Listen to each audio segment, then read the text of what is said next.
Fixed Income Research ya, di mana untuk judul webinar ini adalah Measuring Optimism, mengingat kemarin tuh telah ada cut rate ya dari Fed dan BI yang membawa optimisme yang cukup tinggi ya di pasar, terutama untuk di pasar fixed income. Dan mungkin selanjutnya adalah seperti kita ketahui pada tanggal 18 September 2024 kemarin, Fed sebenarnya telah melakukan cut rate ya sebesar 50 basis point menjadi 4,75% sampai 5%, dan hal tersebut sebenarnya sesuai dengan ekspektasi pasar. Di mana sebenarnya cut rate ini itu menunjukkan adanya keyakinan dari The Fed bahwa pergerakan inflasi itu akan turun secara sustainable secara jangka panjang ke 2% ya. Dan kemarin pun The Fed juga sudah mengeluarkan proyeksi ya, di mana berdasarkan proyeksi The Fed yang terbaru ini, Fed akan melakukan cut rate sampai dengan eh, the Fed rate-nya itu mencapai 4,5% di tahun 2024 dan 3,5% di tahun 2025. Dan selanjutnya akan kita bahas apa nih yang menjadi dasar dari The Fed telah melakukan cut rate kemarin. Yang pertama tentu saja itu adalah keyakinan dari The Fed bahwa inflasi secara sustainable itu turun menuju 2% ya. Di mana ini terrefleksikan di CPI US di bulan Agustus itu turun menjadi 2,5% dibandingkan dengan bulan sebelumnya itu sebesar 2,9%, dikarenakan adanya penurunan harga food dan energi indeks ya. Dan selanjutnya pun juga kalau kita lihat untuk indikator ekonomi yang dilihat The Fed yaitu PCE secara year on year pun juga mengalami di tren turun ya. Sejak bulan Maret 2024 kemarin itu yaitu sebesar 2,7%, itu trennya turun sampai di bulan Juli kemarin itu berada di 2,5%. Dan satu lagi itu adalah terkait indikator yang merupakan salah satu alasan kenapa The Fed melakukan cut rate itu sebesar 50 basis point. Dikarenakan kondisi labor market di US yang tercermin di unemployment rate itu,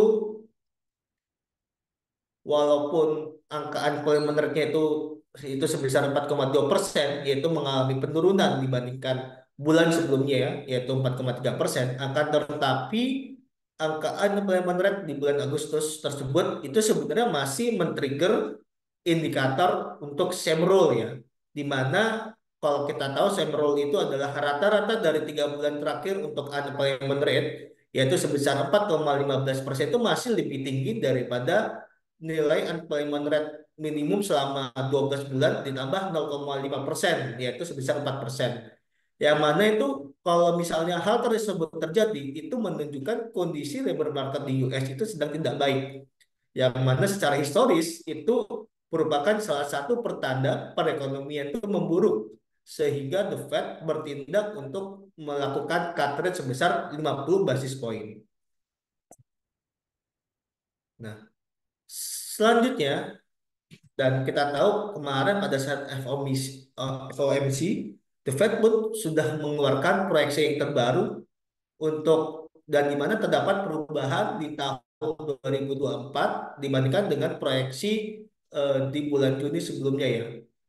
Dan apa saja yang berubah proyeksinya? Yang pertama adalah unemployment rate. The Fed di tahun 2024 itu memproyeksikan itu meningkat menjadi 4,4% dibandingkan dengan proyeksi sebelumnya, yaitu sebesar 4%. Yang kedua itu adalah PCE inflation, juga diproyeksikan itu menurun menjadi 2,3% dibandingkan dengan eh, proyeksi bulan Juni yaitu 2,6%. Dan oleh karena tersebut, Fed Fund Rate-nya pun di tahun ini diproyeksikan akan mengalami cut rate sebanyak 3 kali dibandingkan dengan proyeksi di bulan Juni itu yang hanya 1 kali cut rate-nya. Dan itu juga memicu adanya ekspektasi pasar bahwa Fed Fund Rate itu akan mengalami pemotongan sampai dengan 3% di tahun 2025. Akan tetapi, dan ini mungkin bisa menjadi catatan, jika US unemployment itu tidak sesuai dengan proyeksi dari The Fed, yaitu mencapai 4,4%, nah, yang mana merupakan target dari unemployment dari the Fed ya, maka itu bisa menimbulkan twist di market dan hal tersebut bisa men-trigger adanya market correction dan di bond market dan adanya penguatan dari dolar ya. Yang mana hal tersebut itu perlu dicermati karena menurut kami saat ini data yang penting di capital market itu bukan lagi inflasi akan tetapi menjadi adalah unemployment di US. Dan selanjutnya mungkin ini adalah perkiraan kami kira-kira bagaimana sih terminal rate dari Fed Fund Rate-nya untuk kedepannya dan menurut kami itu bergantung itu tuh bisa bergantung terhadap hasil dari US election ya, di mana terdapat dua skenario. Yang pertama itu adalah skenario jika Trump menang, maka terminal rate untuk Fed Fund Rate itu bisa lebih tinggi daripada proyeksi The Fed, yaitu bisa mencapai 3,75%. Karena seperti kita ketahui, Trump policy untuk perekonomian US itu bisa lebih ekspansif ya, eh, sehingga bond marketnya itu bisa mendapat koreksi jika Trump menang pemilu. Akan tetapi jika Kamala Harris menang, itu kami memprediksikan bahwa terminal rate untuk the Fed itu inline dengan proyeksi The Fed itu sebesar 3,5%, mengingat kebijakan Kamala Harris itu lebih less ekspansif dibandingkan Trump policy. Dan selanjutnya dengan kondisi tersebut, real yield untuk US Treasury 10 year itu mengalami penurunan real yield dari 1,4% pada tanggal 30 Agustus menjadi 1,15% tanggal 13 September kemarin, sehingga menyebabkan spread spread real yield ya antara USD 10 year dengan Indo GBP 10 year itu mengalami peningkatan dari 3,11% dari 30 Agustus 2024 menjadi 3,29% per 13 September kemarin. Dan itu menyebabkan adanya foreign inflow di tanggal 13 September kemarin mencapai 61,8 triliun, sehingga nilai tukar USD itu IDR itu mencapai apresiasi sebesar 15.400. Nah, bagaimana dengan kondisi di Indonesia? Seperti kita ketahui ya, kemarin BI sempat melakukan cut rate yang lumayan surprising ya, sebesar 25 basis point menjadi 6%. Dan cut rate tersebut itu sebenarnya dilakukan untuk mengantisipasi cut rate yang dilakukan oleh The Fed pada hari yang sama ya. Di samping juga kondisi inflasi yang rendah, serta diproyeksikan juga untuk kedepannya inflasi pun masih tetap rendah di tahun 2024 dan 2025, yaitu mencapai 2,5%, kurang lebih plus minus 1%, serta nilai rupiah yang stabil saat ini, di mana untuk inflasi pada bulan Agustus itu mencapai 2,12% secara year on year, dan core inflasinya pun tercatat sebesar 2,02% ya, dan volatile food inflasinya pun menurun menjadi 3,04%. Harga makanan diekspektasikan akan tetap rendah, disupport dengan supply yang cukup pada saat musim panen, dan rupiah pun juga menguat ya tadi ya disampaikan. Dan untuk kedepannya, BI pun juga menyampaikan bahwa akan terus memonitor kemungkinan rate cut berdasarkan data-data ke ekonomi terbaru. Dan menurut kami terdapat kemungkinan bahwa BI akan melakukan rate cut kembali di bulan Oktober sebesar 25 basis point. Dan selanjutnya mungkin ini update per 10 September 2024 kemarin, bahwa pemerintah telah menerbitkan obligasi sebesar 810,5 triliun atau 76,7% dari target pembiayaan obligasi untuk tahun 2024 dengan asumsi defisit anggaran sebesar negatif 2,7% dari GDP. Dan kami expect pemerintah akan menerbitkan sekitar 157,7 triliun untuk government bond sampai dengan akhir tahun untuk mencapai target penerbitan sebesar 1.056,7 triliun.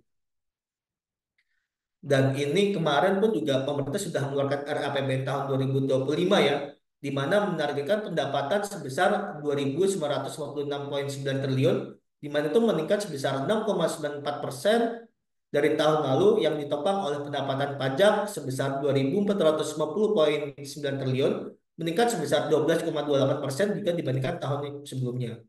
Serta pengeluaran negara direncanakan itu meningkat menjadi 3.613,1 triliun, meningkat 5,89% dibandingkan periode tahun sebelumnya, di mana peningkatan tersebut tuh ditopang oleh pengeluaran transfer ke daerah yang meningkat sebesar 7,71% dibandingkan tahun sebelumnya, dan pengeluaran non kementerian yang meningkat sebesar 26,3% sehingga menyebabkan budget defisit sebesar 2,53% dari GDP atau sebesar 616,2 triliun ya.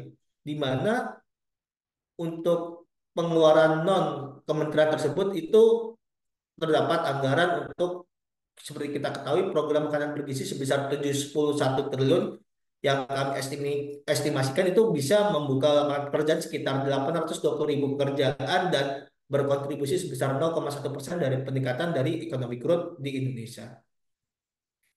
Dan selanjutnya kami juga memprediksikan untuk net bond issuance diekspektasikan itu akan meningkat sebesar 191 triliun, yaitu bisa mencapai 643 triliun, meningkat sebesar 42% dari tahun sebelumnya ya. Sehingga diekspektasikan itu penerbitan gross bond supply di tahun depan itu sekitar 1.300 sampai 1.400 triliun ya, yang meningkat dari tahun sebelumnya, tahun ini, yaitu sebesar 1.057 triliun untuk tahun ini. Karena di tahun depan pun terdapat pelunasan hutang yang cukup tinggi, di tahun depan sekitar 700 triliun. Dan selanjutnya juga pinjaman bilateral juga diproyeksikan akan meningkat sampai dengan 133 triliun sampai dengan 101 triliun. Sementara pemerintah juga menganggarkan sekitar 0,3 triliun dari excess cash balance untuk tahun depan ya. Jadi penggunaan dari silvanya hanya eh, sekitar 300 miliar. Nah, selanjutnya yang menarik adalah kami mencoba dari eh, anggaran RAPBN 2025 ini, itu kami coba untuk melihat bagaimana sih dampaknya terhadap sovereign rating kita, terutama untuk menggunakan metodologi S&P, serta eh, serta kita lihat bagaimana untuk jika RAPBN tersebut terrealisasi secara full ya. Seperti kita ketahui, S&P rating kemarin itu telah mengafirmasi bahwa rating sovereign rating itu adalah triple B dengan outlook stable, di mana terdapat keyakinan akan ekspektasi pertumbuhan ekonominya itu akan outperform dibandingkan dengan peers ekonomi lainnya. Nah, tetapi terdapat kendala bahwa pendapatan income per kapita yang rendah dan cost of servicing debt yang tinggi. Nah, dengan dan di skenario untuk downgrade-nya, S&P itu mengatakan bahwa jika terdapat perubahan net financing pemerintah yang konsisten, meningkat di atas 3% dari GDP dan pembayaran interest yang melebihi dari 15% dari total revenue secara konsisten, itu akan memberikan tekanan terhadap rating. Dan tadi seperti kalau kita coba simulasikan ya, kalau misalnya rencana anggaran tersebut terrealisasikan semua, maka outlook dari sovereign rating Indonesia itu bisa dapat berubah yang sebelumnya stable menjadi negatif, karena berdasarkan outlook APBN 2024 dan RAPBN 2025, rasio interest to revenue itu masing-masing sebesar 17,8% dan 18,4%. Akan tetapi kalau kita melihat kondisi realisasinya yang biasanya selalu lebih baik daripada outlooknya, serta memperhitungkan juga penggunaan government excess cash balance yang sebesar 500 triliun di akhir tahun 2023 kemarin, kami proyeksikan secara untuk rasio interest to revenue untuk APBN 2024 itu bisa sebesar 15,9% dan tahun 2025 itu 15,4% ya. Eh, dan menurut perhitungan kami, untuk memaintain outlook Indonesia agar masih tetap stabil, menurut kami pemerintah itu perlu meningkatkan revenue lebih tinggi sebesar 2,5% atau mengurangi interest expense-nya itu sebesar 103,3 triliun dari figur nilai RPBN 2025 kemarin. Dan selanjutnya kami juga membuat model kira-kira bagaimana sih fair yield untuk Indo GP 10 year saat ini, di mana kalau kita lihat per 19 September kemarin tuh yield Indo GP 10 itu adalah 6,55%, di mana itu sebenarnya menurut kami masih fair ya dengan hitungan kami, itu sebesar 6,54%, dan kami memprediksikan di akhir tahun itu fair yield untuk Indo GP 10-nya itu berada di kisaran 6,41% sampai 6,09% ya. Mengingat terdapat positif market sentiment dari global yaitu Fed rate cut, kemudian juga ada sentimen di pasar domestik Indonesia yaitu foreign reserve yang meningkat serta adanya cut rate dari BI. Nah, perpaduan antara kondisi global dan domestik yang positif tersebut menyebabkan foreign flow terhadap Indonesia dan positif terhadap bond market di Indonesia ya. Sehingga untuk kondisi sekarang itu akan menentukan jika membeli long duration government bond dan apa namanya agar kita bisa men-take advantage, bisa mendapat keuntungan dengan adanya fit easing cycle untuk kedepannya. Dan selanjutnya ini terkait dengan kondisi corporate bond dan sukuk di Indonesia, di mana corporate bond di Indonesia selama bulan Agustus kemarin itu mencapai 73,1 triliun, lebih rendah daripada total maturity selama bulan Agustus kemarin ya, sebesar 79,8 triliun, di mana itu sebenarnya menunjukkan supply dan demand yang balance ya di pasar corporate bond di Indonesia. Selanjutnya di pasar sukuk Indonesia terdapat di bulan Agustus itu terdapat penerbitan sebesar 13,4 triliun, lebih besar daripada total maturity-nya sampai dengan bulan Agustus sebesar 12,7 triliun ya, yang menunjukkan adanya demand yang cukup besar untuk instrumen sukuk. Dan kami ke depannya kami ekspektasikan bahwa akan ada penerbitan peningkatan penerbitan sampai dengan akhir tahun, mengingat Fed sudah memulai easing cycle-nya dan BI juga sudah melakukan cut rate-nya ya.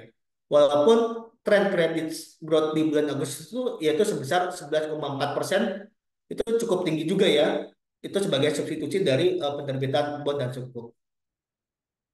Dan kalau dari saya itu saja paparan dari saya. Mungkin saya kembalikan lagi oleh Mas Ogi. Terima kasih.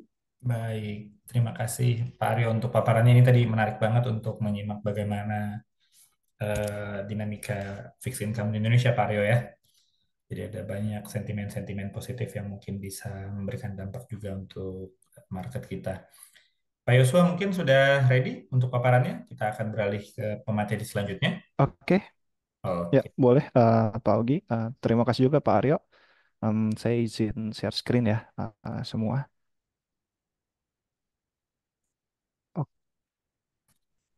Oke, semoga terlihat. siap. Bagaimana Pak Ogi? Sudah terlihat ya? Sudah terlihat.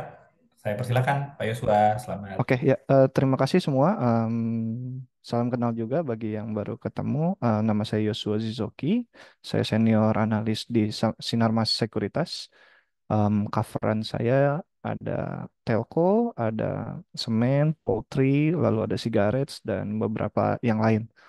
Untuk kali ini kita akan fokus di tiga sektor yang menurut saya cukup menarik.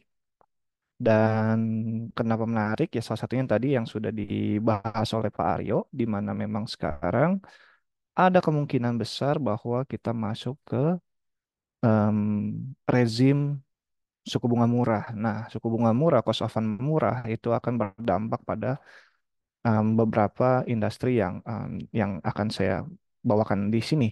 Salah satunya yang paling pertama mungkin yaitu adalah dari telco industry. Kita sama-sama tahu bahwa telco industry ini um, CapEx-nya cukup intensif. Mereka harus punya banyak uang untuk melakukan menyebarkan layanan mereka sehingga memerlukan CapEx yang cukup banyak. Dan itulah kenapa mereka akan banyak meminjam uang. Dan ketika cost of fund tinggi, mereka akan kesulitan untuk berekspansi.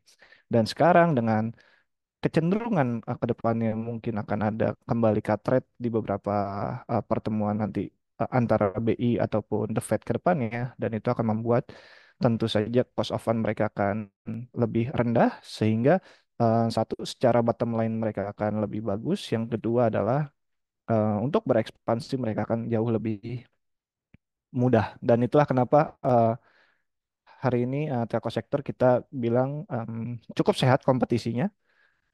Nah, kita mulai dari industrinya di mana subscriber dari para telco industri ini masih cenderung naik dan terlihat di first half juga hampir semuanya naik. Mau Indosat, XL dan Telkomsel juga mengalami kenaikan dari jumlah subscriber di tengah ARPU yang juga trennya meningkat, dan kecuali Telkom ya, karena Telkomsel mengeluarkan Telkomsel Lite yang membuat mereka agak cenderung turun lah dari segi ARPU. Tapi overall kita pikir ini ada sentimen yang cukup positif bagi industri ini, di mana mereka terlihat bahwa ketika subscribernya naik, tapi ARPU-nya juga bisa ikut naik. Ini menandakan kompetisi cukup sehat, tidak ada perang harga, tidak ada perebutan market share yang sangat-sangat masif.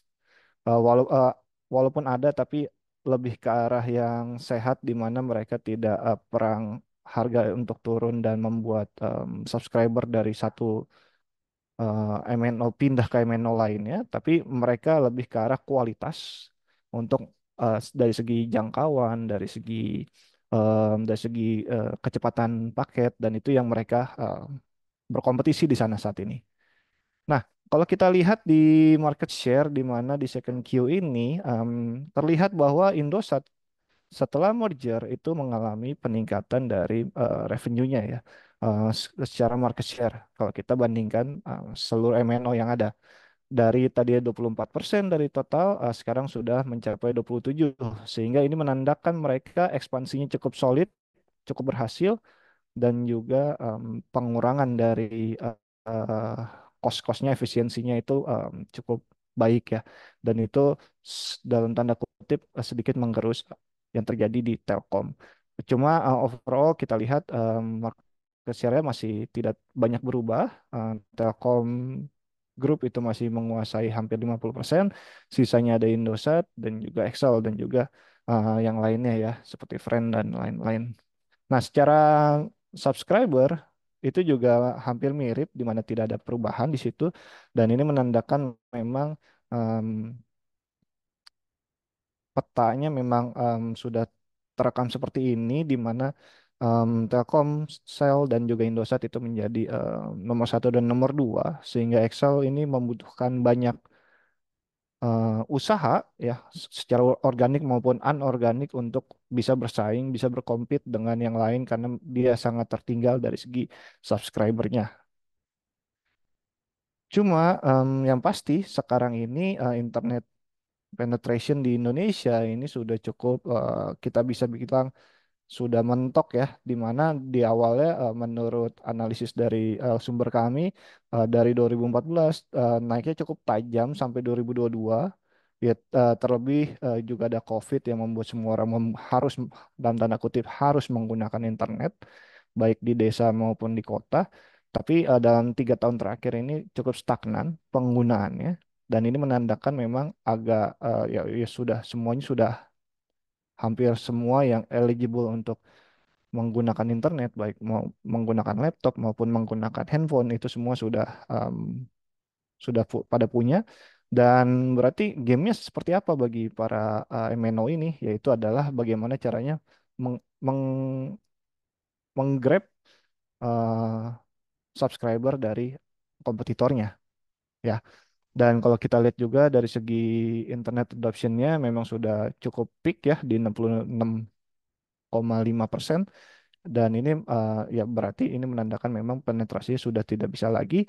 Yang bisa mereka lakukan adalah switch dari yang tadinya memang mobile saja. Kita akan melihat banyak yang akan menyatukan antara mobile dan fixed broadbandnya, seperti IndiHome dengan Telkomsel, lalu ada Excel dengan Excel Home-nya dan Excel satunya ya. Itu juga menjadi kekuatan bagi mereka untuk menambah revenue mereka ke depannya. Nah, selain itu memang gamenya sekarang adalah bagaimana caranya untuk memperlebar pangsa pasar. Di mana pangsa pasar itu harus, berarti untuk mendapatkan pangsa pasar mereka harus mempunyai kualitas.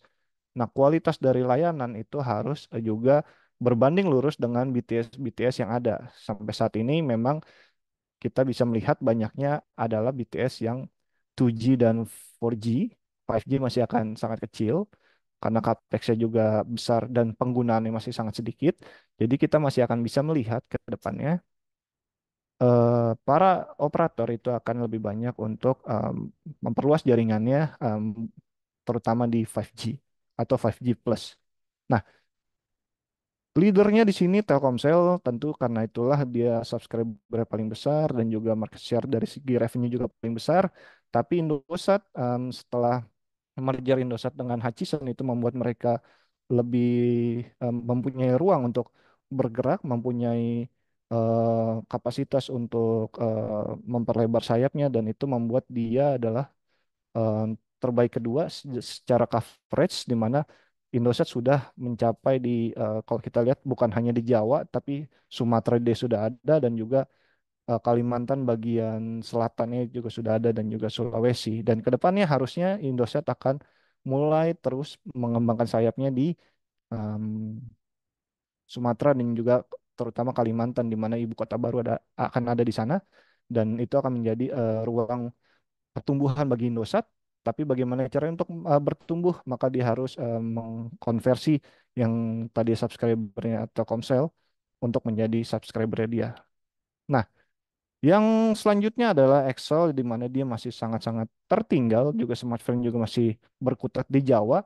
Ya, to be honest, memang Jawa ini dalam tanda kutip mewakili 50% dari total revenue di Indonesia ya, atau banyak pengguna seluler itu memang cenderungnya banyak di Jawa. Tapi Jawa karena sudah padat, maka dan juga sudah em, persaingannya sudah sangat ketat, maka mereka harus mencoba untuk keluar dari Jawa ya, terutama di Sumatera, terutama jika tidak mereka akan sangat kalah, dan mereka akan sangat tertinggal daripada kedua kompetitor yang besar lainnya seperti Indosat dan juga Telkomsel.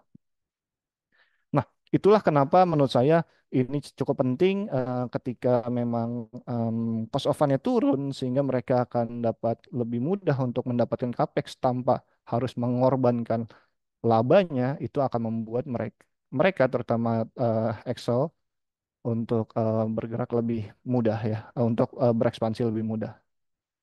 Dan itulah kita pikir nanti ke depannya memang secara capex to revenue mereka semua ini sangat-sangat firm, di mana mereka akan terus em, mencanangkan apa pembelian alat-alat seperti BTS dan lain-lainnya itu em, dengan uang yang udah fix, yaitu adalah sekitar 20-25% dari total revenue mereka. Itu akan mereka gunakan untuk memperluas atau memperbaiki atau membuat densitas dari em, layanan mereka lebih lebih bagus lagi. Itu yang terlihat dari situ.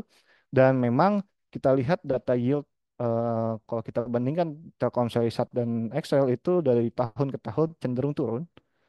Ini bukan karena menurut saya bukan karena memang mereka menurunkan harga, tapi lebih ke arah em, subscriber mereka yang terus meningkat, yang menandakan mereka tidak kehilangan subscriber, itu membeli paket yang lebih banyak atau membeli paket yang lebih mahal secara nominal, sehingga kita konversi ke rupiahnya itu cenderung turun. Nah, ini artinya apa? Artinya kalau menurut saya yang terjadi adalah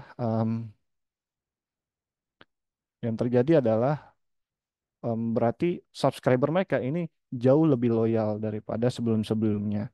Jadi karena membeli paket yang lebih mahal, atau yang tadinya mungkin mereka hanya mencoba Rp10.000 dapat ya 1 giga, sekarang mereka mencoba yang let's say katakanlah Rp100.000 dengan paket yang lebih banyak lagi, bukan hanya dapat ya 10 giga tapi dapat yang mungkin 15 giga. Itu akan membuat mereka cenderung lebih loyal, dan kita akan melihat ke depannya em, para operator ini akan bisa menumbuhkan ARPU-nya dan juga subscribernya, dan membuat laba bersihnya juga meningkat ke depannya. Dan itulah membuat kita lebih overweight untuk sektor ini. Telkomsel, Isat, dan Excel kita masih overweight. Ketika tulisan ini dibuat, memang Isat masih buy, tapi karena harganya sekarang juga sudah meningkat lebih tinggi lagi, mungkin ratingnya sudah tidak buy lagi, tapi sudah ke turun ya, karena potensial upside-nya sudah kurang dari 15%. Tapi dari sini kita bisa lihat bahwa Excel ini yang jadi potensial kita untuk jadi target utama kita, Excel, Telkomsel, baru ISAT ya secara rankingnya, karena valuasinya yang lebih lebih murah di Excel dan juga potensial upside-nya yang lebih tinggi untuk Excel. Nah, bagaimana kalau kita berpikir kita melihat yang tower company ya, kita pikir juga ini jadi positif juga ya, di mana suku bunga turun, capex-nya kan itu mereka lebih banyak karena mereka harus membangun menara-menara baik itu micropool maupun macropool, dan itu membutuhkan uang yang sangat besar sehingga kebutuhan dana akan meningkat. Dan kita lihat bahwa em, untuk memperluas jaringan dari para MNO, mereka akan sangat-sangat bergantung pada para tower company ini, sehingga harusnya permintaan akan penyewaan menara akan meningkat ke depannya di tengah turunnya suku bunga, plus juga berarti laba bersih mereka tower co ini juga akan cenderung meningkat ya, karena dari segi cost of fundnya atau financial cost-nya juga akan cenderung turun, sehingga kita juga masih overweight juga untuk tower company. Em, Mungkin TOR menjadi yang paling utama, yang kedua MTEL, dan Tebik yang ketiga karena valuasinya yang lebih mahal lah dibanding yang lain. Oke, mungkin kita lanjut sedikit ke sektor yang lain, yaitu adalah poultry. Nah, untuk poultry agak cukup berbeda karena gamenya memang suku bunga itu tidak langsung mempengaruhi industri ini. Industri ini sangat dipengaruhi oleh supply and demand, dan juga berarti lebih ke arah pertumbuhan ekonomi Indonesia ke depannya. Dan update sektor poultry sekarang memang kalau dilihat dari awal tahun 2024 sampai dengan Juli kemarin itu masih mengalami peningkatan dari segi harga DOC. Ini menandakan apa? Menandakan berarti demand dari industri ini cukup besar. Artinya peternak-peternak di sana banyak membeli DOC yang pada akhirnya akan membuat em, laba ataupun revenue dari pakan ternak yang dipunyai oleh industri poultry seperti Popan dan juga Java ini akan meningkat. Tapi kecenderungan ada sedikit mengalami penurunan di Agustus, walaupun ini cukup biasa, ada siklusnya turun ya, di mana level DOC atau ayam DOCIC itu turun dari level kemarin-kemarin itu dalam 5 bulan terakhir berada di atas level Rp5.000, sekarang turun ke bawahnya 4.000 sekian. Dan ini harusnya dia akan ditanggulangi oleh adanya em, culling ya nanti ya. Mungkin akan ada culling yang membuat harga DOC ataupun live bird-nya akan kembali meningkat. Nah, kita masih menunggu, apalagi sekarang menterinya juga belum fix ya. Mungkin di pemerintahan baru nanti akan ada kebijakan-kebijakan baru, dan itu mungkin akan mempengaruhi. Apalagi kita tahu semua bahwa kebijakan dari em, pemerintahan baru ini fokus kepada perbaikan gizi, dan perbaikan gizi ini akan tentu saja akan berdampak positif bagi industri poultry, di mana unggas itu adalah salah satu protein yang cukup murah ya dibandingkan dengan yang lain. Jadi harusnya itu akan jadi sentimen positif juga bagi industri ini. Nah, em, meski meski demikian, yang paling utama dari industri poultry, 50% dari pendapatan mereka itu disumbang oleh pakan. Jadi kita bisa lihat bahwa kecenderungan harga pakan, harga bahan baku pakan yaitu jagung yang turun dalam beberapa bulan, lalu juga ampas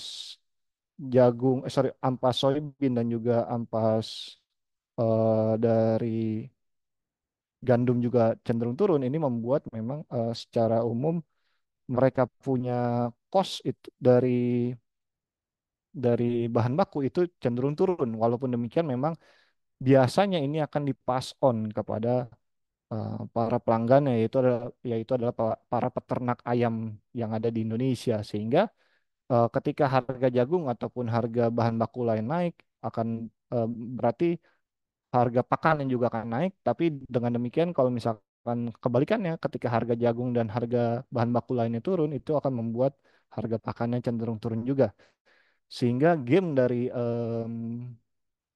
dari pakan itu em, lebih banyak kepada volume, dan volume ini berbanding lurus dengan tadi demand dari anak-anak ayam tadi. Sehingga kalau kita bisa lihat nanti harga anak ayam DOC tadi itu kembali meningkat, itu berarti volume dari eh, pakannya itu akan meningkat juga ke depannya, dan itu yang kita tunggu. Nah, problemnya ke depannya apakah bisa langsung, misal harga harga pakan itu bisa langsung dipass on ketika harga jagungnya tiba-tiba naik, atau jagungnya tiba-tiba, atau rupiah tiba-tiba hancur, misal. Itu tidak bisa, jadi secara gradual mereka akan pelan-pelan untuk menaikkan, karena mereka akan memakai harga rata di dalam 3 bulan terakhir, sehingga mereka akan menaikkannya secara gradual. Itu akan membuat ada sedikit cost yang mereka, ada sedikit beban dari kenaikan harga itu akan diserap oleh para emiten ya. Dan itulah kenapa kita harus juga melihat apakah ke depannya ada potensi kenaikan harga. Nah, dari bahan baku ya, terutama jagung. Nah, ini sangat berbanding lurus dengan mungkin ada namanya efek dari La Nina, di mana La Nina dan El Nino itu adalah dua anomali besar yang akan bisa membuat cuaca itu sangat berfluktuatif di Indonesia dan juga di Amerika bagian selatan, dan itu akan membuat harga dari komoditasnya itu cenderung fluktuatif juga, dan kecenderungan naiknya cukup signifikan, dan itu yang kita takutkan. Nah, misal salah satunya adalah misal terjadi La Nina di dalam beberapa bulan ke depan, itu akan membuat panen raya jagung yang harusnya terjadi di Oktober akan delay, dan kalau misalkan delay itu akan membuat harga jagungnya tinggi juga, dan itu yang ditakutkan sih, karena mereka akan cenderung akan kesulitan untuk langsung menaikkan harga dari pakannya. Mereka akan pelan-pelan menaikkannya, sehingga cost-nya akan diserap oleh entitas dari emitennya dulu. Dan namun dengan demikian, ketika harganya naik, mereka akan cenderung akan mempas through itu semua, mempas on semua kepada para pelanggannya, sehingga pada akhirnya mereka akan kembali untung juga. Jadi itulah kenapa agak cukup sulit untuk melihat industri ini dalam kuartal basis. Kita biasanya sih melihatnya dalam tahunan ya. Jadi kita akan tunggu di tahun ini mungkin laba bersih dari Java dan juga Charon Popan akan all time high ya dibandingkan dengan tahun-tahun sebelumnya. Karena memang em, dari harga DOC-nya mendukung, dari volume dari penjualan dari pakannya juga cukup oke gitu. Nah, secara umum memang dalam jangka panjang bagaimana untuk industri ini, kita masih melihat ini ada potensi ke depannya, di mana yang kanan itu grafiknya menandakan bahwa ketika GDP per kapita kita terus mengalami peningkatan, maka konsumsi ayam kita juga ikut meningkat, dan itu tentu menjadi eh, kalau kita yakin GDP kita ke depannya akan meningkat lagi, maka harusnya demand untuk poultry akan kembali naik, di mana sekarang baru 8,4 kilogram per orang per tahun ya, masyarakat Indonesia em, mengkonsumsi unggas, berbanding jauh sekali dengan Malaysia yang 50 kilogram per kapita per tahunnya. Kita tidak harus mengikuti mereka. Kita mencapai Filipina aja yang 14,6 kilogram per kapita, itu akan membuat demand dari poultry industri kita akan sangat-sangat tinggi. Cuma apakah kita bisa ke sana? Ya tentu saja itu banyak banyak faktor ya. Apalagi kita tidak boleh impor jagung, itu juga menjadi faktor di mana harga ayam kita juga cenderung fluktuatif ya di level konsumen. Jadi kita masih melihat ruang untuk tumbuhnya masih tinggi. Nah, pangsa pasarnya memang sekarang Charon Popan dan Java ini menjadi dua terbesar baik dari poultry feed-nya, dari pakan ternaknya, ataupun produksi dari DOC yang menjadi utama tadi dari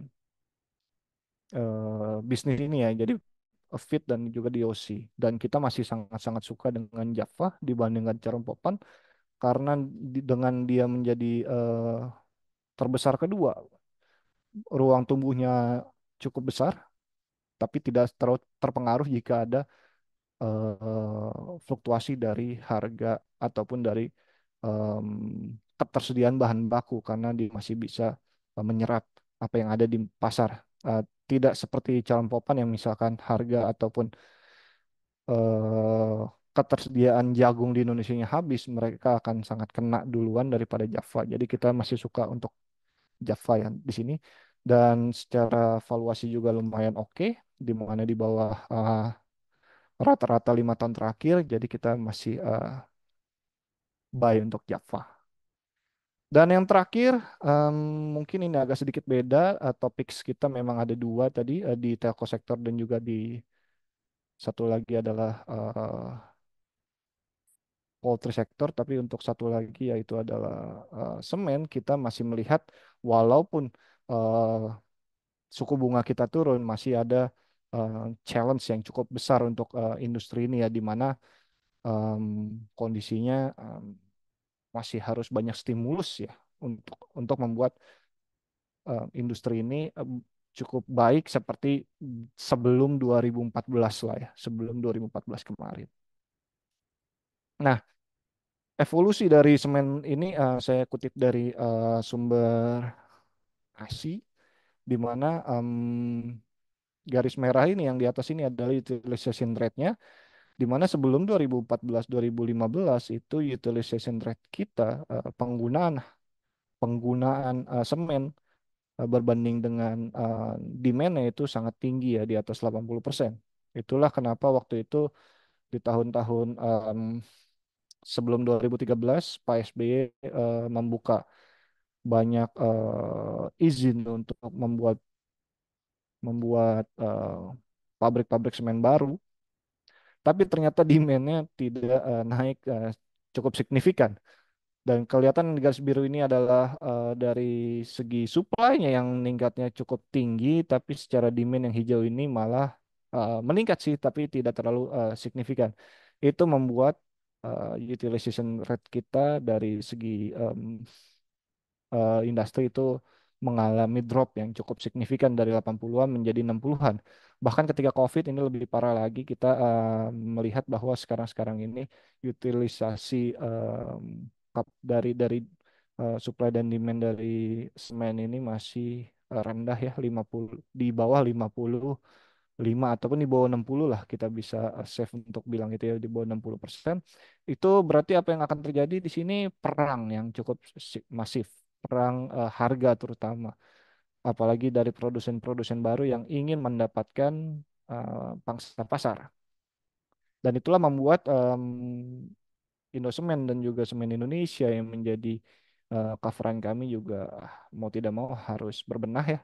Seperti Indosemen mengeluarkan fighting brand mereka seperti semen Jempolan dan juga semen Indonesia yang tadi memakai semen Padang untuk menjadi fighting brand mereka. Sekarang mereka mengeluarkan third layer-nya ataupun fighting brand tier 2-nya, yaitu adalah semen Merdeka. Tentu saja ini akan membuat laba mereka akan cenderung cukup sulit untuk naik karena secara harga akan sangat-sangat kompetitif ya dibandingkan dengan, kita bisa bilang, semen Jakarta, semen Bima, semen Merah Putih, semen Kons dan lain-lain. Nah, untuk first half kita bisa lihat demand-nya berada di mana ya. Saya pakai data ini untuk memperlihatkan bahwa demand dari semen ini berkutat di Kalimantan Timur dan juga Kalimantan Utara, di mana ibu kota ibu kota Indonesia akan pindah ke sana dan pembangunannya cukup masif, dan itu penopang dari industri ini memang arahnya di sana. Di Sumatera juga oke, kecuali Aceh dan Lampung yang merah, tapi Sumatera Demand-nya ada tapi cukup soft ya.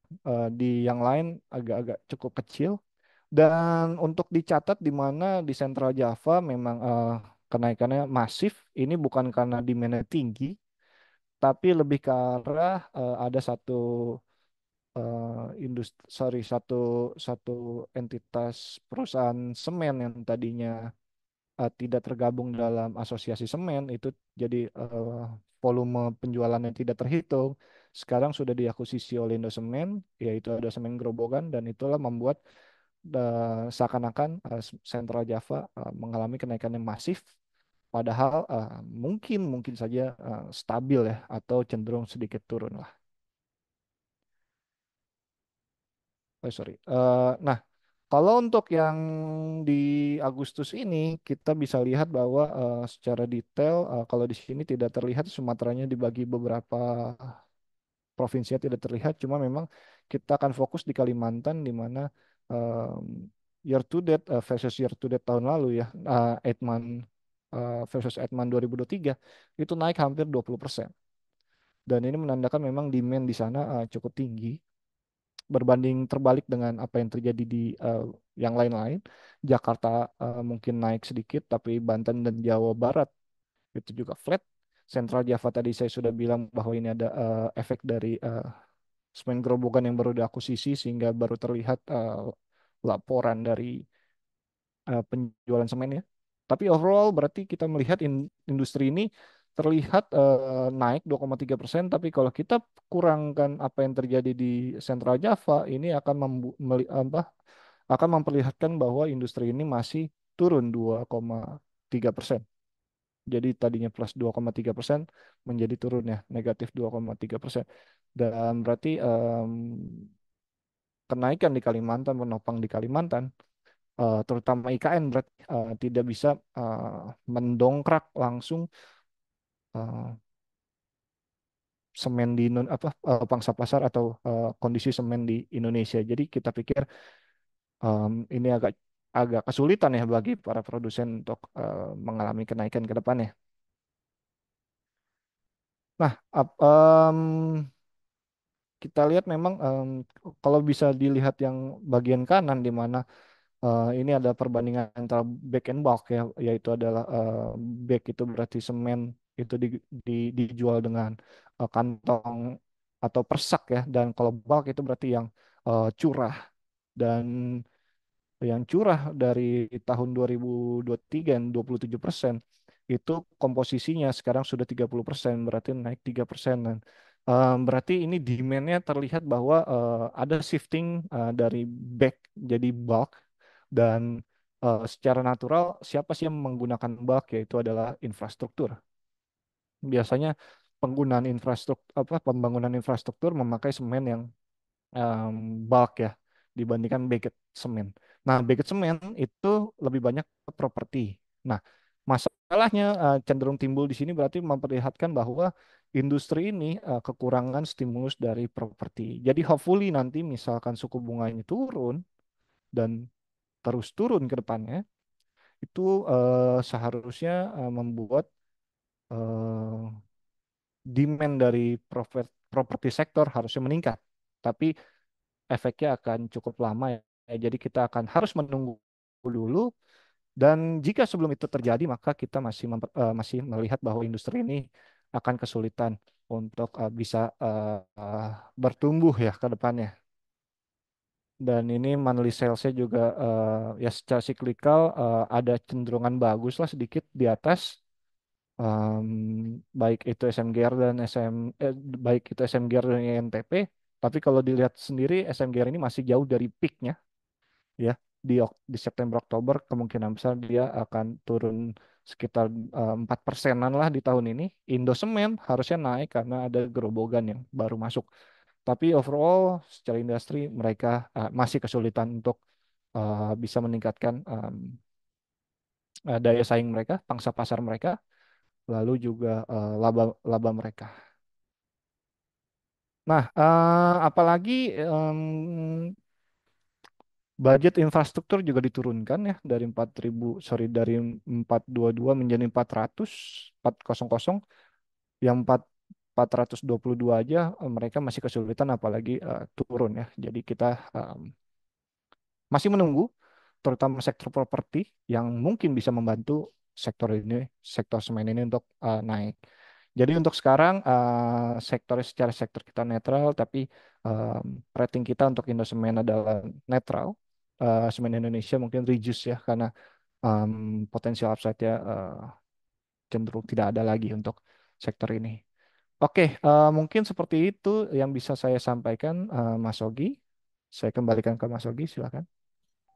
Baik, terima kasih untuk paparannya, Mas Yosua. Bapak Ibu sekalian ingin bertanya apa? Oh, udah mulai ada yang bertanya. Baik, tadi saya baru mau menyampaikan bahwa kita buka sesi Q&A. Eh, Langsung saja ke Mas Yosua dan Mas Aryo. Ini saya langsung baca pertanyaannya ya dari Bapak atau Ibu As'ad di Kiwum Investment. Bagaimana perkembangan terbaru terkait merger antara Excel dengan Friend, lalu terkait juga lelang frekuensi 700 MHz untuk program perumahan dari presiden terpilih dan mengingat era suku bunga murah, emiten properti apa yang paling baik untuk dicermati saat ini? Silakan Bapak.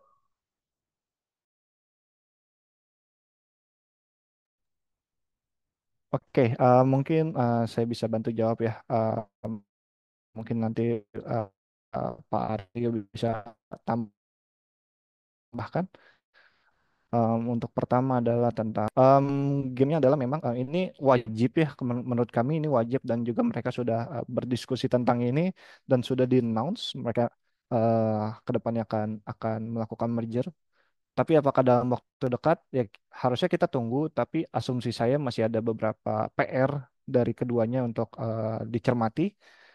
Mungkin seperti pengurangan dari debt dari salah satu entitasnya dan mungkin akan ada reg issue dulu sebelum sebelum pada akhirnya mereka akan benar-benar merger ya. Dan berarti kita bisa lihat mungkin paling cepat tahun depan atau 2 tahun lagi lah untuk terlaksana.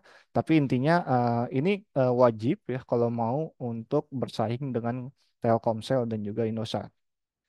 Dan ya benar juga tadi di pertanyaan keduanya tentang frekuensi tadi, lelang frekuensi. Yang saya takutkan memang ketika mergernya Friend dan Excel ini sebelum, setelah ternyata lelang dari Spectrum. Kenapa? Karena jika mereka merger setelah lelang Spectrum selesai, maka kemungkinan besar mereka akan lebih kalah lagi karena spektrumnya sudah diambil oleh dua entitas yang lebih efisien ya dalam segi cost sehingga mungkin mereka yang lebih menang lah ya kita sebut Telkom dan juga Indosat. Jadi ya semoga ini lebih cepat dari perkiraan sehingga mereka bisa compete untuk lelang dari spektrum. Nah, kapan lelang spektrumnya? Kita pikir ini akan menunggu kebijakan dari menteri baru yang akan ada dari pemerintahan baru. Jadi mungkin mungkin banget ini akan terlaksana di tahun depan lah ya untuk lelangnya. Dan itu akan membuka 5G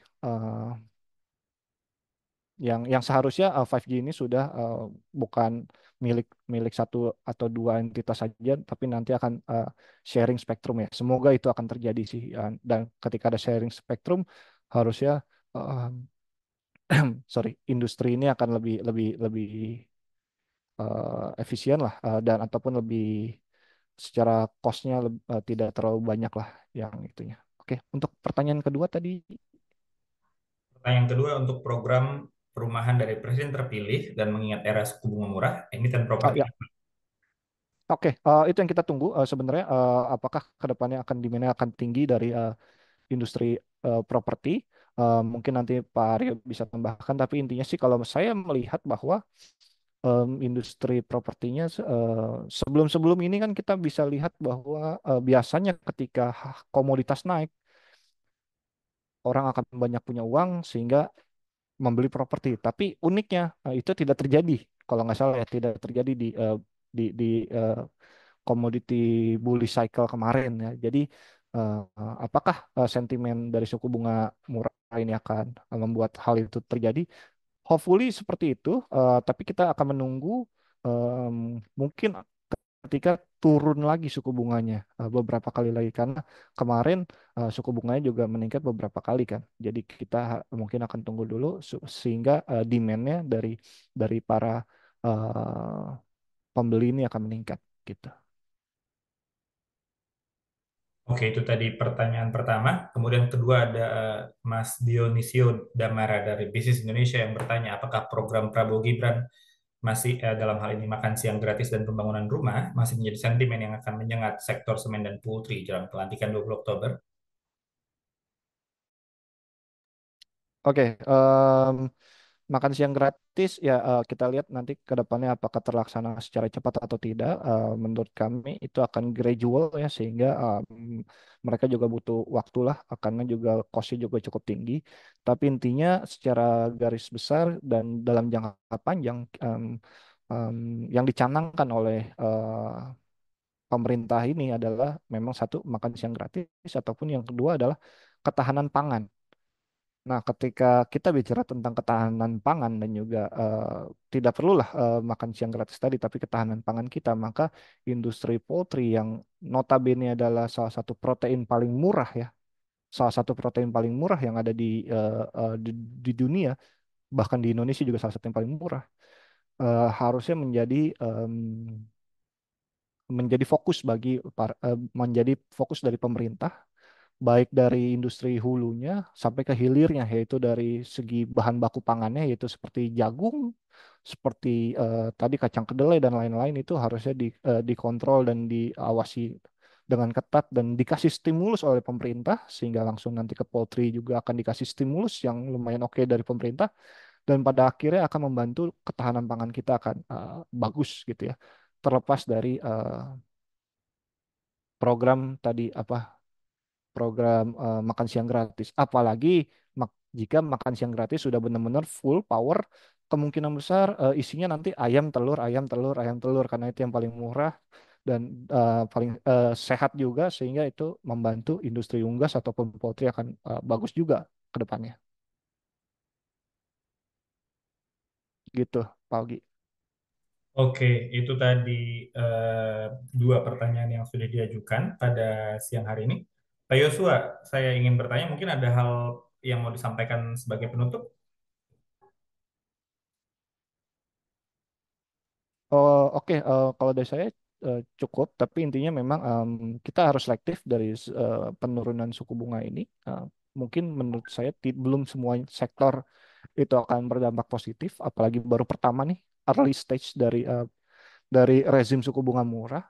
Mungkin ke depannya akan kita lihat lagi apakah itu akan akan terus menjadi sentimen positif ke depannya. Tapi intinya yang paling pertama mungkin telco sektor dan tower sektor bisa dicermati karena itu yang paling membutuhkan cost of fund yang murah sih kalau menurut saya. Mungkin itu sekian Pak Ogi. Baik, itu tadi dari Pak Yosua. Pak Aryo, mungkin saya boleh mendengarkan closing statement dari Bapak. Apakah ada yang mau disampaikan, Pak? Closing statement? Ya, terima kasih Pak Augi atas kesempatannya. Mungkin kalau dari saya itu adalah mungkin memang benar bahwa saat ini sudah mulai easing cycle ya untuk the Fed. Mungkin tadi perlu saya ulangin kembali bahwa walaupun sebenarnya ini sudah mulai ada euforia bahwa dari central bank dari the Fed itu sudah mulai untuk melakukan cut rate, akan tetapi perlu dilihat juga yang tadi sudah saya sampaikan bahwa untuk data poin untuk unemployment rate-nya ya. Karena jika misalnya tidak setinggi yang diharapkan, bisa saja itu market mungkin berubah arah juga gitu. Dan kalau dari sisi domestik, menurut saya BI tadi kan seperti kita ketahui mungkin sudah mulai melakukan untuk cut rate, tapi mungkin resikonya itu lebih ke fiskalnya, lebih ke bagaimana nanti dari Kementerian Keuangan yang baru itu meyakinkan para investor bahwa untuk mengatur fiskalnya itu sesuai dengan eh, apa yang diinginkan oleh eh, pemerintahan yang baru, serta juga untuk menjaga untuk sovereign ratingnya pun juga masih tetap stabil ya, seperti itu. Terima kasih. Baik, Pak Aryo. Terima kasih untuk closing statement-nya. Bapak Ibu sekalian dan rekan-rekan media yang hadir pada siang hari ini. Demikianlah tadi webinar Institutional Research, Measuring Optimism in Capital Market with Industry Update of Telco, Semen and Poultry. Bersama dua orang narasumber kita, Pak Aryo dan Pak Yosua. Senang sekali saya bisa menemani teman-teman sekalian. Apabila ada pertanyaan, mungkin nanti bisa langsung menanyakan lewat media sosial kami. Dan mungkin apabila, ada satu pertanyaan lagi sepertinya. Pak, apakah masih bisa menjawab? Ini baru ditanyakan, Pak Aryo atau Pak Yosua? Feel free sih Pak. Oke, Silakan Pak. Oke. beberapa minggu terakhir rupiah mengalami penguatan terhadap USD. Perusahaan yang diuntungkan adalah importer company dan high leverage company. Boleh di-share Pak topik Sinarmas selain sektor telco dan poultry yang benefited dari penguatan rupiah? Oke, penguatan rupiah harusnya impact-nya ke yang banyak impor ya. Mungkin Mayora jadi salah satunya.